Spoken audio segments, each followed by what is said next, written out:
باقاعدہ ایک مرتبہ پھر کہا گیا ہے کہ میاں نواز شریف صاحب سیاسی سرگرمیوں کا پنجاب سے آغاز کرنے جا رہے ہیں۔ ڈائن کسانوں کو کھا گئی۔ ڈائن مطلب یہ ہے کہ ایسی بلا جو ہر چیز کو کھا جاتی ہے، وہ کسانوں کو کھا گئی ہے۔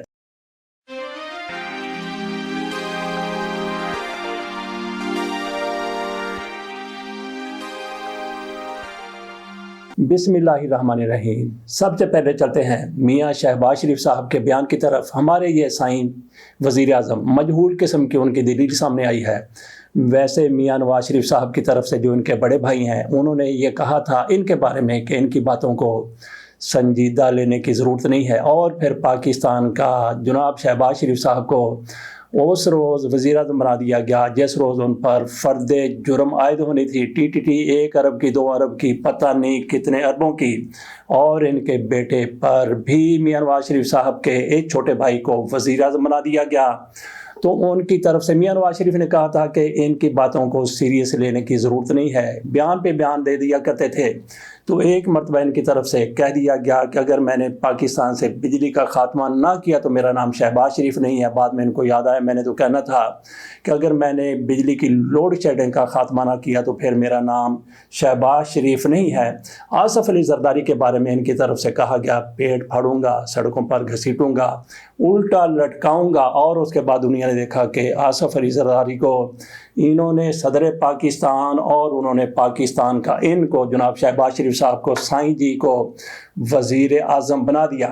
آج ان کا بیان آیا سامنے میاں شہباز شریف صاحب کا، کیسی ان کی طرف سے منطق سامنے آئی ہے کہ بجلی کی قیمتیں کم مزید کریں گے جبکہ پیٹرول کی قیمت کم نہیں کریں گے، بلکہ ان کی طرف سے کہا گیا کہ پیٹرول کی قیمت میں کمی کی بجائے بجلی کی قیمت مزید کم کریں گے۔ مزید سے مطلب یہ ہے کہ پہلے ان کی طرف سے جو 34 روپے 36 روپے یونٹ مقرر کی گئی ہے، 60 روپے 70 روپے کا یونٹ تھا۔ ان کے وزیر توانائی کہتے ہیں جناب اویس لغاری صاحب کے چارج کیا جا رہا تھا یونٹ 71 روپے کا، اب وہ یونٹ انہوں نے کر دیا ہے 36 روپے کا، 40 روپے کا۔ تو شہباز شریف صاحب کہتے ہیں کہ پیٹرول کی قیمت میں کمی کرنے کی بجائے ہم بجلی کی قیمت میں مزید کمی کریں گے۔ پیٹرول اپنی جگہ پر ہے، بیرون ملک سے آپ نے اس کو درآمد کرنا ہوتا ہے، تو وہاں پہ جو ریٹ ہوگا اس کے مطابق پاکستان میں ریٹ مقرر عموماً کیا جاتا ہے۔ عموماً کی میں بات کر رہا ہوں، یہ ہماری حکومت، یہ ہماری رجیم، باہر جتنا بھی سستا پیٹرول ہو جائے انہوں نے پاکستان میں اس کو مہنگا ہی کرنا ہوتا ہے۔ اب شہباز شریف صاحب کی طرف سے خود کہا گیا ہے کہ عالمی مارکیٹ میں پیٹرول کی قیمتیں کم ہو رہی تھیں، ہو رہی ہیں، لیکن ہم نے عوام کو اس کا ریلیف اس لیے نہیں دیا کہ ہم بجلی کی قیمت میں مزید کمی کرنا چاہتے ہیں۔ پہلے بھی ہم نے کمی کی ہے، پیٹرول کی الگ مارکیٹ ہے، پیٹرول کی الگ قیمت ہے، بجلی کی الگ قیمت ہے، بجلی کی پیداوار اور اس کی جو کنزمپشن ہے، اسی طرح سے باقی چیزیں ہیں، گندم کی جس طرح سے پیداوار ہوتی ہے، چاول کی ہوتی ہے، چینی کی ہوتی ہے، اور پھر جس طرح سے کنزمپشن ہوتی ہے اس کے مطابق ریٹ بدلتا رہتا ہے۔ بجلی آپ کے پاس بہت زیادہ ہوگی تو ریٹ کم ہو جائے گا، بجلی کم ہوگی تو پھر ریٹ اس کا زیادہ ہو جائے گا۔ ایک دوسرے کے ساتھ آپ کیسے ملا سکتے ہیں؟ لیکن شہباز شریف صاحب کی طرف سے یہ کہہ دیا گیا ہے کہ بجلی کی قیمت میں مزید کمی کی جائے گی۔ جناب بجلی کی قیمت میں آپ کمی کریں، لیکن کتنی کمی کریں؟ اب ان کی طرف سے جو یونٹ مقرر کیا گیا 36 روپے 34 روپے اور صنعتوں کے لیے 40 روپے، یہ یونٹ ان کی طرف سے مقرر کیا گیا ہے۔ کمی کرنے کے بعد پہلے 70 روپے کا 80 روپے کا 60 روپے کا یونٹ بھی تھا، اب قوم پر ان کی طرف سے احسان کیا گیا ہے، اور شہباز شریف صاحب مزید بھی احسان کرنا چاہتے ہیں۔ لیکن ہم نے یہ سوچنا ہے کہ عمران خان کے دور میں جب انہوں نے حکومت سنبھالی تھی، عمران خان کو گھر بھجوایا گیا تھا، عدم اعتماد ہوا، جو کچھ بھی ہوا، اس دور میں عمران خان کے دور میں 16 روپے یونٹ تھا۔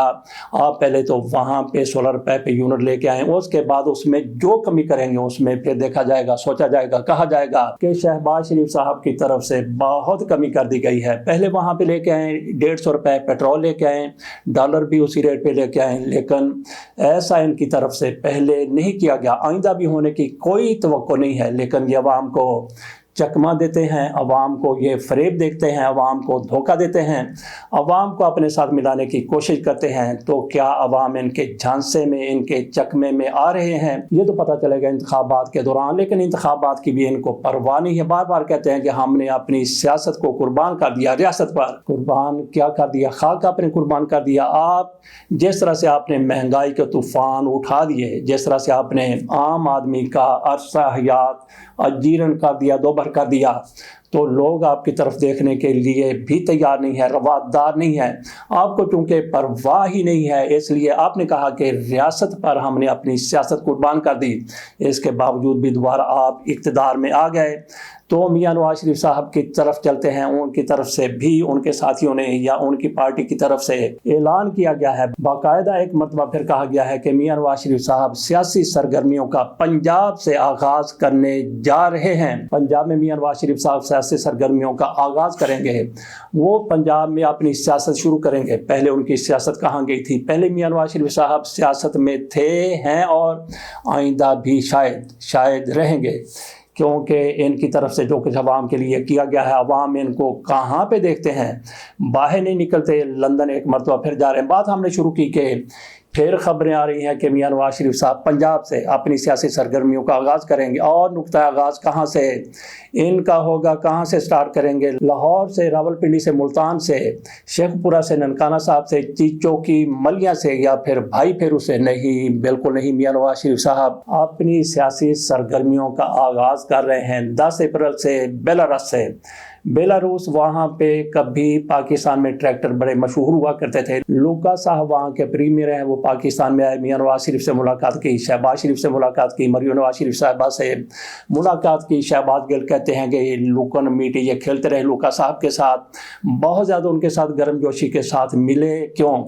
صرف اس لیے، یہ شہباز گل کی سٹوری ہے، صرف اس لیے کہ انہوں نے اپنا جو دھن ہے، کالا دھن ہے، یہ شہباز گل کہہ رہے تھے، اس کو سفید کرنے کے لیے وہاں اپنے پیسے لے جائیں گے۔ وہاں پہ جس طرح سے قطری خط آ جاتا ہے، وہاں سے لندن، دبئی اور گھومتے گھماتے ہوئے پاکستان میں وہ پیسہ سفید ہو کے آ جائے گا۔ اس لیے بیلاروس میاں نواز شریف صاحب جا رہے ہیں، اور 10 اپریل سے ان کا دورہ ہے۔ 1-2 روز کے بعد وہ بیلاروس سے پاکستان میں پنجاب میں اپنی سیاسی سرگرمیوں کا آغاز کر رہے ہیں۔ تو میاں نواز شریف صاحب دیکھتے ہیں، وہی میاں نواز شریف صاحب وہی اپنے گونگلو آلو جن کو بہت پسند ہے۔ تو اس حوالے سے ان کی طرف سے ایک مرتبہ یہ بھی کہا گیا تھا کہ ہم بھی آلو کھاتے ہیں، انڈیا والے بھی آلو کھاتے ہیں، ہمارا بھی یہی خدا ہے، ہمارا بھی وہی خدا ہے، ان کا بھی وہی خدا ہے۔ اللہ بہتر جانتا ہے کہ میاں نواز شریف صاحب کو کیسے ہندوؤں کا وہی خدا نظر آ گیا جو ہمارا خدا ہے۔ وہ تو اپنے کسی بھگوان کو، ہنومان جی کو اپنا وہ بھگوان مانتے ہیں، لیکن میاں نواز شریف صاحب کے کیا کہنے ہیں؟ انہوں نے تاریخ بدلنے کی کوشش کی، انہوں نے کلچر بدلنے کی کوشش کی، حتیٰ کہ ان کی طرف سے کہا گیا کہ یہ تو ایک لکیر ہے جو انڈیا اور پاکستان کے درمیان موجود ہے، اس لکیر نے ہمیں تقسیم کر رکھا ہے۔ بہرحال میاں نواز شریف صاحب سیاسی سرگرمیوں کا آغاز کریں گے۔ تو باقی ڈائن کی بات کرتے ہیں۔ ڈائن کسانوں کو کھا گئی۔ ڈائن مطلب یہ ہے کہ ایسی بلا جو ہر چیز کو کھا جاتی ہے، وہ کسانوں کو کھا گئی ہے۔ یہاں پہ ہم نے کسی شخصیت کا نام نہیں لیا، ہم نے یہ کہا کہ ڈائن کسانوں کو کھا گئی۔ سندھ میں دیکھ لیجئے کہ گندم کی قیمت 2500-2600 روپے مقرر کی گئی ہے۔ پنجاب میں ابھی تک گندم کی قیمت مقرر نہیں کی گئی۔ پچھلے سال ہماری پنجاب حکومت کی طرف سے 3900 روپے گندم کی قیمت مقرر کی گئی تھی، لیکن کسان 2200 روپے، 2400 روپے، 2600 روپے اور کہیں پہ 2000 روپے میں بھی گندم بیچنے پر مجبور تھا۔ تو کسان بالکل رول گئے، کسانوں کے پلے کچھ بھی نہیں پڑا۔ اس کے بعد پھر فصل آ گئی، چاول کی، مونجی کی، اس کا بھی یہی حال ہوا، کپاس کی، اس کا بھی یہی حال ہوا، اور گنے کی، اس کا بھی یہی حال ہوا۔ اور پنجاب میں جو ٹھیکے ہیں وہ 1,20,000 30,000 اور کہیں پہ 1.5 لاکھ روپیہ بھی ہے۔ ٹھیکے ہی کسانوں سے پورے نہیں ہو رہے۔ تو گندم کی یہاں تک بات ہے، اگر آپ نے کسان کو خوشحال کرنا ہے تو گندم کی، چاول کی، گنے کی قیمت آپ کو بہتر کرنی پڑے گی۔ مجھے ایک کسان بتا رہے تھے کہ مکئی کی قیمت 5,000 روپے، 6,000 روپے تھی، وہ کم ہوتے ہوتے 2,200 روپے تک آ گئی۔ اور پچھلے سال ہی سرسوں کی قیمت 10,000 روپے من تھی، وہ بھی کم ہوتے ہوتے 3,000 پر آ گئی۔ اسی طرح سے گنے کی ریٹ کی جب بات کرتے ہیں تو تھرو اور 300 روپے پورے سیزن میں گنا خریدا گیا، آخر میں جا کے 500 روپے فی من خریدا گیا۔ تو اسی طرح سے باقی اجناس کی بھی آتما رولی پڑی ہے۔ اس حکومت کی طرف سے، اس رجیم کی طرف سے ہم کسی ایک صوبے کا نام نہیں لیتے، پورے پاکستان میں کسان بالکل ہی رول گئے ہیں، ان کی آتما رول گئی ہے۔ وہ اب اپنے اخراجات پورے کرنے کے لیے بھی آسمان کی طرف دیکھتے ہیں۔ تو آسمان سے کیا ان کے لیے نازل ہوتا ہے، اس بارے میں کیا کہیں، کیا کریں؟ اور یہ وہ کسان ہے جو پوری محنت کرتا ہے اپنے بچوں کی روٹی روزی کے لیے۔ کبھی سیلاب آ جاتے ہیں، کبھی بارشیں آ جاتی ہیں، اس کے باوجود بھی پاکستان کی اکانومی جب بھی ڈوبنے لگتی ہے ہمارے کسان کی وجہ سے، جس کے پاس نہ تو خالص بیج ہے، نہ اس کو بجلی میں رعایت ملتی ہے، نہ ہی اس کو کوئی اور رعایت دی جاتی ہے۔ حکومت کی طرف سے ریٹ ریٹ بھی ان کو درست نہیں دیا جاتا، اس کے باوجود بھی کسان کی طرف سے پاکستان کو ہمیشہ ڈیفالٹ سے بچایا گیا ہے۔ شہباز شریف نے نہیں بلکہ پاکستان جب بھی ڈیفالٹ کے قریب پہنچنے لگتا تھا تو کسان نے پاکستان کی معیشت کو ٹاپ پہ رکھا، اور پاکستان میں ہر مرتبہ بمپر کراپ ہی ہوتی ہے۔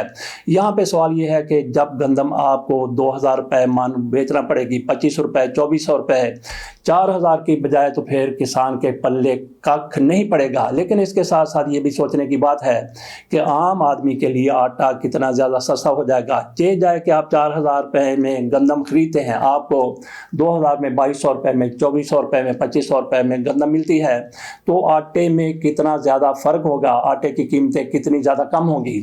بالکل درست ہے، عام آدمی کو، غریب آدمی کو اسی ریٹ پہ آٹا ملنا چاہیے، لیکن کسان کو بھی پیداوار کا ریٹ ضرور ملنا چاہیے۔ 4000 روپے گندم کی بات، چاول کی بات، کپاس کی بات، گنے کی بات، جو بھی اس کا ریٹ مناسب ہے وہ کسان کو ضرور ملنا چاہیے۔ تو ہماری حکومت کی طرف سے پھر خریداری کی جائے۔ اس حکومت نے اعلان کر دیا کہ ہم گندم نہیں خریدیں گے، تو کسان عام مارکیٹ میں گندم بیچے گا جو 2000 میں، 2500 روپے میں، 2600 روپے میں زیادہ سے زیادہ بکے گی، تو کسان کے پلے کچھ نہیں پڑے گا۔ لیکن عام آدمی کے لیے آٹا سستا ہوگا، تو اس کے لیے پھر کرنا کیا ہوگا کہ کسان کو حکومت سبسڈی دے، خود گندم خریدے، اور پھر ملوں کو، فلور ملوں کو، جو بھی چکی ہیں ان کو حکومت سستے ریٹ پر فراہم کرے۔ تو جہاں تک سبسڈی کا تعلق ہے، کچھ لوگ کہتے ہیں کہ حکومت کے پاس اتنے پیسے نہیں ہیں۔ ایسا ہو نہیں سکتا کہ حکومت کے پاس اتنے پیسے نہ ہوں۔ دیکھ لیجئے کہ آپ کی پارلیمنٹ کے لوگوں کے پنجاب اسمبلی میں، اسی طرح سے مرکز میں، سینٹ میں، قومی اسمبلی میں کتنی زیادہ تنخواہیں بڑھائی گئی ہیں۔ اس کا مطلب یہ ہے کہ پاکستان کے پاس، حکومت کے پاس اتنا پیسہ ضرور ہے کہ وہ کسان کو سبسڈی دے سکتی ہے۔ تو کسان کو جب تک آپ سبسڈی نہیں دیں گے، معاملہ بہتر نہیں ہو سکتا۔ خبریں تو ہمارے پاس باقی بھی کافی تھیں، ہم یہیں پہ اپنے ویلاگ کو ختم کرتے ہیں۔ ہم یہیں پہ آپ کو خدا حافظ کہتے ہیں، باقی خبریں انشاءاللہ اگلے ویلاگ میں ڈسکس کریں گے۔ اجازت دیجیے، اللہ حافظ۔